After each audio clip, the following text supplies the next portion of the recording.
Namaste. Welcome to Sacred Sunday Sadhana. Breathe into your center.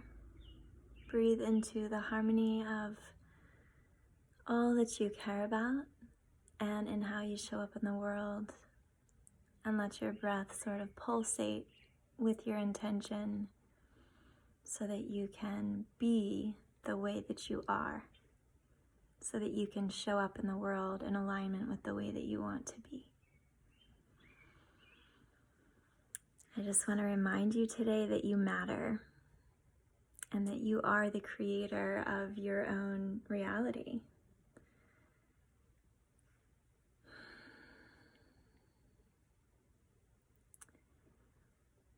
We're at a time right now when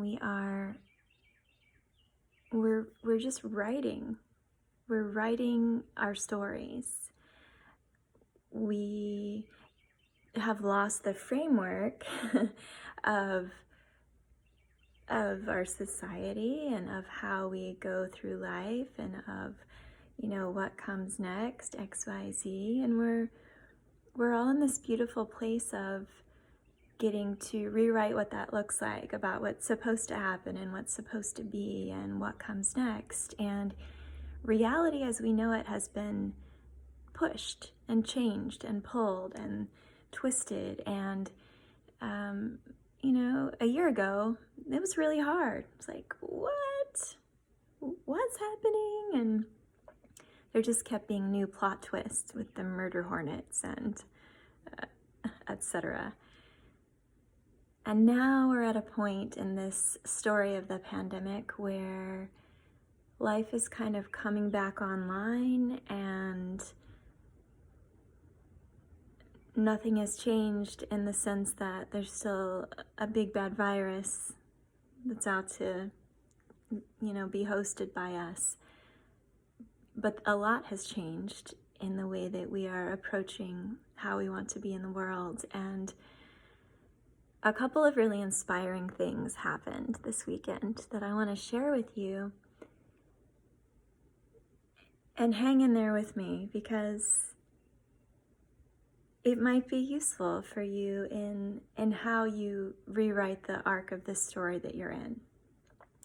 So the first thing that happened is I'm finishing up my apprenticeship with Don Miguel Ruiz and his sons, Mikey and Jose, and I was really interested in Don Miguel's mother because Toltec wisdom has been passed down orally, and so what he knows about Toltec wisdom mostly came from his mother. And because I'm just really interested in the feminine and in the divine nurturing energy of the earth and of human women on earth, I deeply respect the males in this program that I've been learning from, but I also wanted to know, who's the women behind these men? So I researched, her name is Sarita, and she was born in 1910, and she married at 14 years old and had 13 children. It seems like she had them by the time she was 30, 13 children. And by 1960, so when she was 50, she had 13 gallstones. Because of a heart condition, she couldn't have surgery to remove the gallstones. They were very painful and uncomfortable. I'm studying Chinese medicine, and the gallbladder is the decision taker. So the liver is like the general who's making the commands and making the decisions and deciding what's what. And the gallbladder takes action. The gallbladder puts the plan into action and moves forward or moves back. But the gallbladder is never stagnant. The gallbladder is the decision taker. So the fact that she had 13 children and 13 gallstones, I'm kind of like looking at the energetic properties of that. And just kind of connecting dots in my mind. Anyway, she couldn't have the physical surgery to remove the gallstones, so she reluctantly went to see a psychic healer, which she thought, I don't really believe in this, but if the medical doctors can't fix me, what good are they?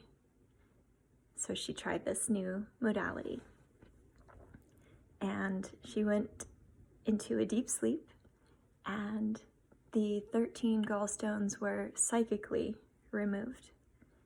She had a dream state where she saw the surgeons go in and remove all the gallstones, and when she woke in reality, the stones were gone.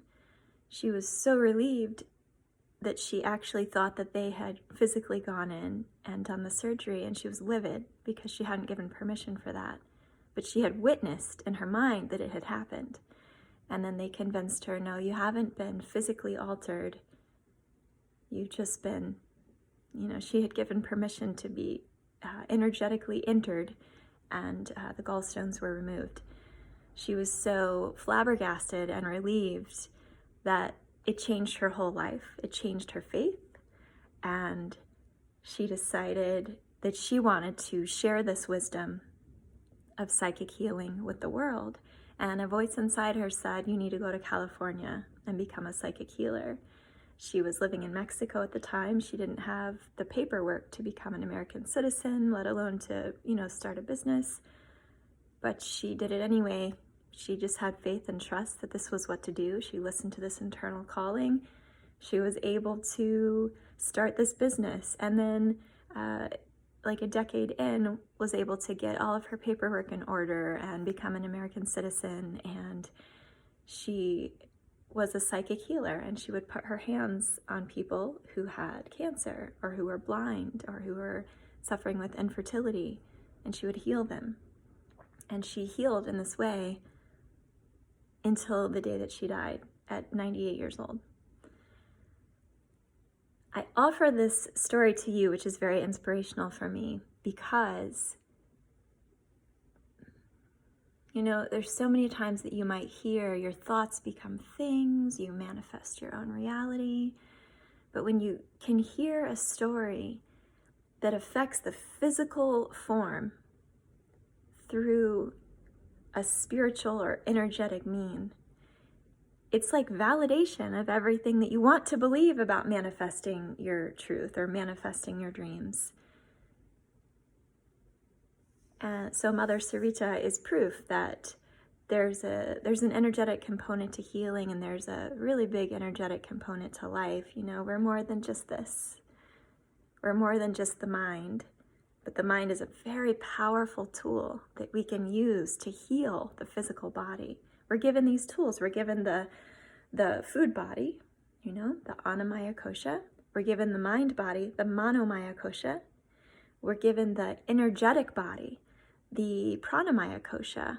And all of those we can get into the witness body, the Vijnanamaya Kosha. And then the Anandamaya Kosha is our true self, the bliss body, the true seed of our nature. We're given all of these tools so that we can have these extraordinary experiences. So I don't believe for a minute that any story that we're telling ourselves, that we're stuck, that we have to XYZ, that the only thing we can do is that our options are limited, that story's not true. Those stories are not true. The only limitations that are on you are the ones that you put on yourself. The only person who is keeping you from achieving your absolute dreams is yourself. And the only one who can remove those blockages is you. So, I just want to remind you to check in with yourself. What is it that you most want in the world? What do you want your world to look like? A really common answer when people are at the beginning of manifestation is about money and about big houses and stuff. And I don't want to belittle that. Like, if that's really what you want, then go for it. But remember that some people are so poor, all they have is money. I just listened to Deepak Chopra today say that there's two kinds of people that are obsessed with money. One are the very wealthy, and one are the very poor. And the rest of us are just kind of in this place where we're like, oh yeah, I use money to exchange for goods and services. Money comes in, money goes out. It's just part of the energetic exchange of life. And then there's those people who are like just so focused on how much is this going to cost, and what's my return on this, and oh, there's a sale, and you're just so rigid about money. And that makes them very poor, whether their bank accounts look like they have wealth or they have no bank account because they can't even open a bank account. That's the epitome of poor, is being so obsessed with currency. So you can perhaps, if having lots of abundance is your dream, maybe instead of focusing in on the dollar amount, you can focus on how you want to feel, and just that freedom that you think is going to come with having the money, Because what do you want with that money? What will that money do for you? Go a step beyond the dollars that you might want to manifest, and just think about why is that? What do you want? Do you want to go on trips? Then manifest those trips. Do you want to buy a huge plot of land and open an elephant sanctuary? Focus on that. Focus on what you actually want. Don't try to focus in on the dollar signs, because that's piddly. Psh. You're way more, you're more evolved than that. You're above that. But if Mother Sarita and so many others, Joe Dispenza comes to mind, can get physical healing from energetic and mind healing, then so can you. And then I also was thinking of another thing.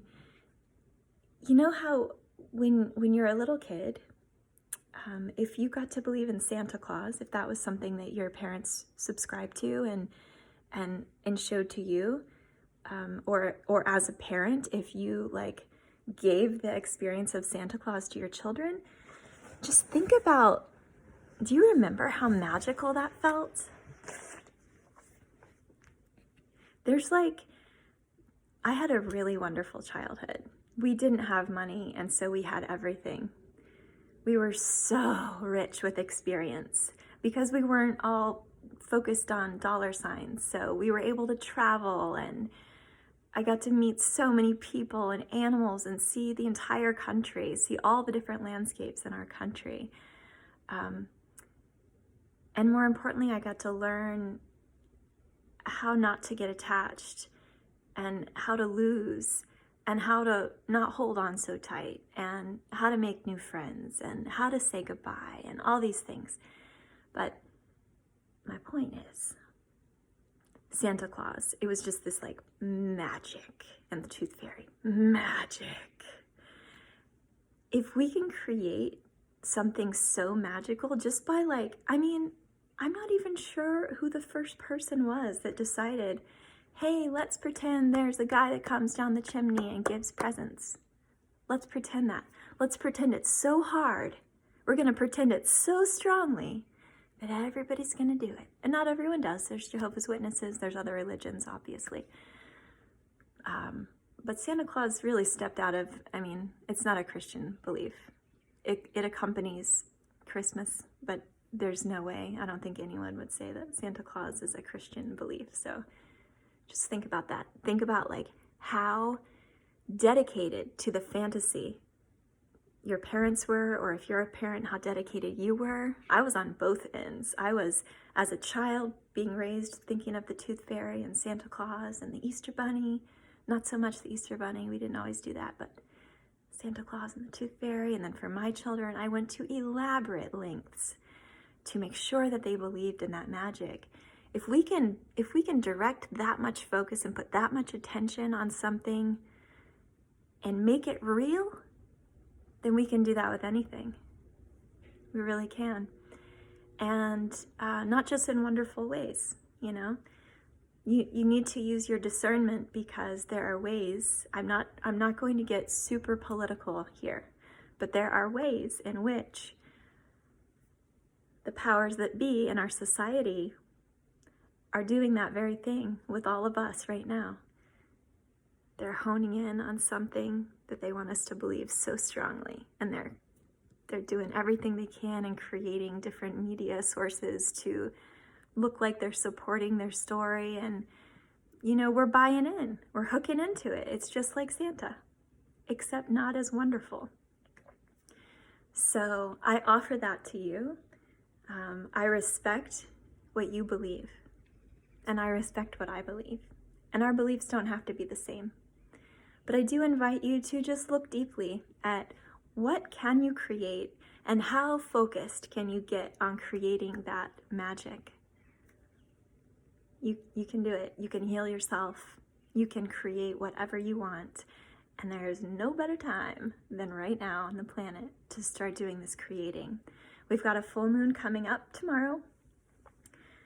And astronomically, looking in the sky at the astronomy, the full moon will be in Libra. So what I hear is that means there's going to be a lot of business opportunities. And business schmizness, like what better business is there than the goals and desires that you have for yourself? So it doesn't have to just be about your career or work, because I know a lot of people are stuck in careers and jobs that are not necessarily in alignment with their dreams. I happen to be in a career that is totally in alignment with my dreams. So for me, manifesting my dreams and my line of work are one and the same. But for you, I just want to offer that there's a really strong energy right now to just shed a light on what it is that you want, what it is that you want to bring forth into the world. And I want to help you give yourself permission to boost your faith and realize that you can focus in, you can hone in, and you can create magic. You can create magic to heal. You can create magic to bring abundance into your life. It's real. It's real. And yeah. Thank you for being here with me. And I hope that I trust that you're going to have a wonderful rest of your day. Spend some time outside if you can, even in the rain. Namaste.